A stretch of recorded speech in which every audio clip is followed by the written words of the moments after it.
Hello everybody and welcome to a brand new Elder Scrolls Online video with me, Sherman. Today we're going to be taking a look at the Psijic Order skill lines or skill line a little bit more in depth because we do have an unlock to us. Not 100% unlocked, but we do have an unlock to us on PTS.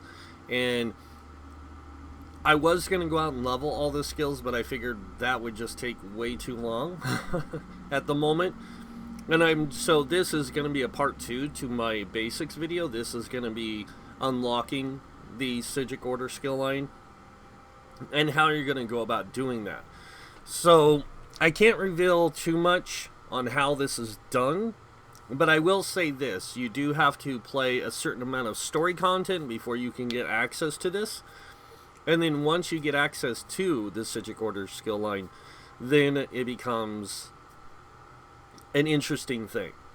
So to unlock the skill line itself, you have to do the Psijic Order quest. And the first quest is going to give you a map that you have to take to find a skull. Now, when you find this skull is going to talk to you, and it can get really annoying. But it's going to send you to 9 locations within Somerset. And you're going to have to take this skull in this map. You cannot hotkey the map, so you constantly have to keep opening your inventory. I really hope they fix that. But you're going to have to use this map, and it's going to take you to different locations within Somerset first to unlock the first actual level of the skill line. Once you unlock the first tier of the skill line, then you can move on to the next quest. And after you get the next quest, it's going to send you to 9 other locations within Tamriel. Those 9 locations are going to be within, I believe it's Alakir, Glenumbra, and Stormhaven. And there's 3 in each location you have to go to. And then it's going to send you on another quest to 3 other locations within Shadowfen and Deshawn, I think it is. And then it's another 3 locations, or another 9 locations. And it's like this all the way through the skill line until you get it fully unlocked. So it's a very tedious quest. It's very long. But it is a very interesting quest because you learn a little bit of lore behind it. I do not know what's at the end, so I can't say anything other than that's how you do quests. It's a very, like I said, it's a very long, tedious quest, and it takes a lot of time. But we're going to go ahead and go over a few of the skill things here, even though I did this once before. But this time we have the passives all unlocked. So, See the Unseen is the insight you have gained to allow you to see rifts in the world. Rifts are treasure troves, basically, of things. So whenever you're wandering the world and you see a rift, you can go up and you can loot it, basically. Next is Clairvoyance, and this gives you a reduced cost to your Psijic Order abilities. With the maximum points is 15%. Spell Orbs. Like it says, when you cast the Psijic Order ability, you have and while you're in combat, you generate a spell charge. When you reach 5, sorry guys, I'm a little out of it this morning. My sinuses are going crazy, but spell charge. When you reach 5 spell charges, you launch an orb to the closest enemy, dealing magic or physical damage, whichever is higher. As you can see, it's physical, and that's 4,201 extra physical damage. The spell charges must be generated within 10 seconds of each other, or all charges will be lost. Next up is Concentrated Barrier, sorry. And it says, while you have a Psijic Order ability slotted and are blocking, you gain a damage shield that absorbs 5,000 damage. This damage shield recharges back to full strength after 10 seconds not blocking. So this is going to be something that's going to be really relatable to tanks. This is going to be something that's going to be really relatable to DPS. And then the last one, Deliberation, is kind of cool. While you are casting or channeling a Psijic Order ability, you gain major protection, reducing the damage taken by 30%. Now, I'm going to show you each of the skills and how they look when you cast, so you guys can see. Except for Undo, I have to bang on a skeleton for way too long. But we'll go ahead and do that. So the first ability we're going to look at is Time Stop. This one freezes a passage of time at the target location, gradually reducing movement speed of the enemies in the area during the channel before finally stunning them for 3 seconds when the channel completes. So this is what it looks like when you cast Time Stop, which I think is really cool. Next is Imbue Weapon. And this one infuse your weapon with power, causing your next light attack within 2 seconds to deal an additional 7,599 physical damage. So when we cast it, it makes our weapons glow, and as you can see, we can charge it up, and you'll get extra damage. And it can crit, guys.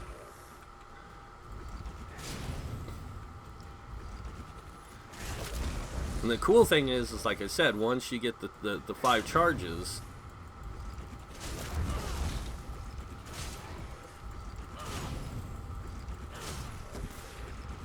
you get that nice little bit of hit on them, and it can crit as well.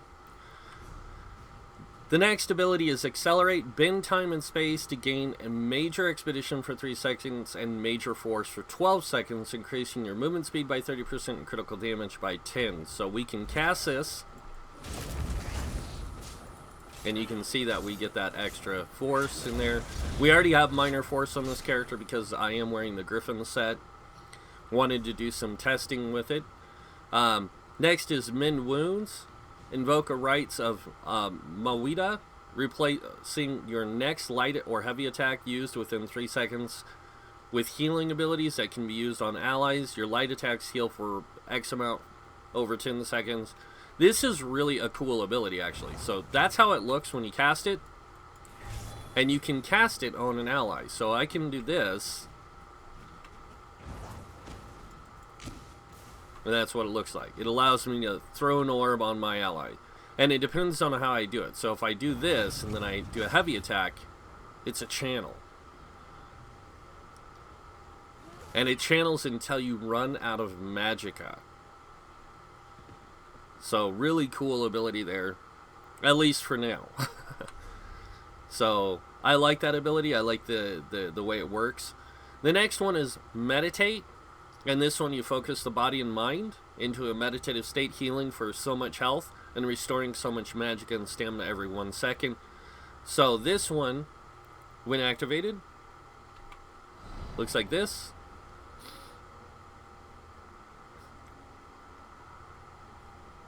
And then you have to toggle it on and off. So you can toggle it off. And then last but not least is Undo. So let's go ahead and take a look at this. Undo. Step backwards in time, resetting your health, magicka, stamina, and position to what they were 4 seconds ago. So we can do this. We'll do some attacks here. Oops, let me do this real quick, and then we'll imbue weapons, and then we're gonna hit our R. Boom. And as you can see, I got a little bit of magicka back, and it basically steps you back in time, which is kind of cool. For those moments that you want to do that kind of thing, I guess. But I mean, honestly, my opinion of the Psijic Order skill line is a lot of it can be good. A lot of it can be good, but it's going to be very susceptible to the players in how they choose to use it. Like, you're not going to want to have it set up like I have mine right now, where it's just one skill bar all using the same thing. You're going to want to mix and match and find the best combination for it. So, but other than that, I think that the Psijic Order skill line is going to add a lot of new elements to the game, which is going to bring some new stuff. I will do another video possibly on the Psijic Order skill line once I have them all upgraded to their max levels, but even then, I don't know. I might just let you guys find out for yourselves when you guys get it and everything. Other than that, the only thing I can really tell you about the Psijic Order skill line is It's hard. It's not an easy one to get. It's probably about as tedious as getting the Mages Guild through lore books, Fighters Guild through the way that you do Fighters Guild, and then of course now the Psijic Order skill line. Like I said, unfortunately they didn't give us the morphs for these. They did unlock the skill line, but we still have to level it. So I'm gonna spend some time working on leveling the skills and getting to the morph part, and then possibly doing another video on this. I just kind of want to go over showing you guys how these worked, how they looked, how they're activated, all that kind of stuff. They're really cool. They're really fun. Will it be game changing? Not really. It's kind of like the Warden. Wasn't game changing. It added a new element to the game. And I've seen a lot of people say that this is going to be like this is pay to win, that kind of. It's not pay to win, guys. Pay to win would be buying something that gives your character a definitive advantage over other players. So if they put a weapon in the cash shop that you couldn't get anywhere else in the game but in the cash shop, and let's say it was 10 times more powerful than any other weapon in the game, that would be pay to win. Them adding skills in an expansion is not pay to win. Pay for convenience maybe, but that's about it. But this is not going to win you the end game. This isn't going to win you any, like, it's going to help you, but it's not going to help you beat everything. It is pretty powerful to some degree. Not super powerful. I mean, the spell orbs isn't super powerful. This is kind of like having the Warden ability to, or not the Warden, the Templar ability to do the same thing. If you look at the Templars, they have the Adric Spear line. They have Burning Light. It's kind of the same thing. It does physical or magic damage on a 25% chance. This isn't on a chance. This is as long as you can activate your skills within 10 seconds of each other. The concentrated barrier, it's very powerful, but only tanks will be using it mostly. I don't see a lot of DPS slotting this unless they want to do the whole block thing with the shield, and that's what it looks like. And you have to block, so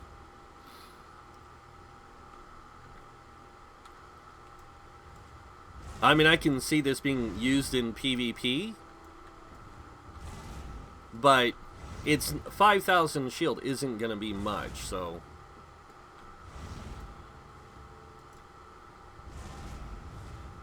this one with the heal might be something people might use, depending.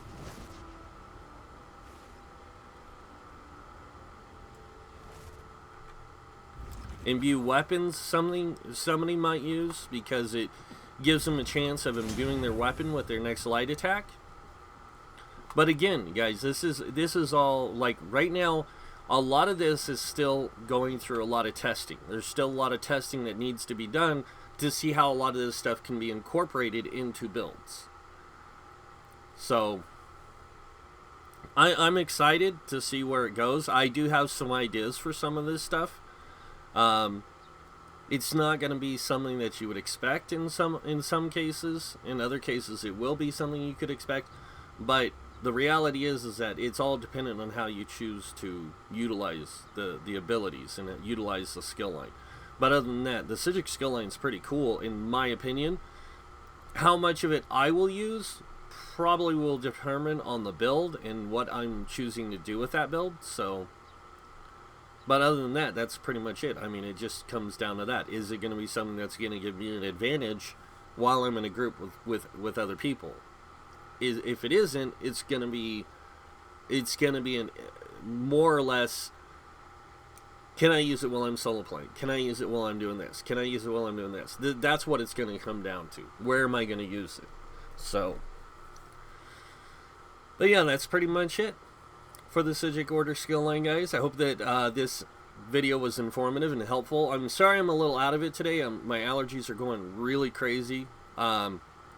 Because when we get spring here, it's over just a few days. It's not like a week or month. It's just a few days and spring's gone and we're at 100 degrees, and so it makes my allergies go really crazy. And I apologize for that. So yeah, that's it. So if you guys like this video, you guys can hit the like button. If you guys want to see more videos by me, you can hit that subscribe button. That's up to you. Other than that, thanks for watching, guys. Until next time, have a wonderful day, and this guy might see you in game. Bye.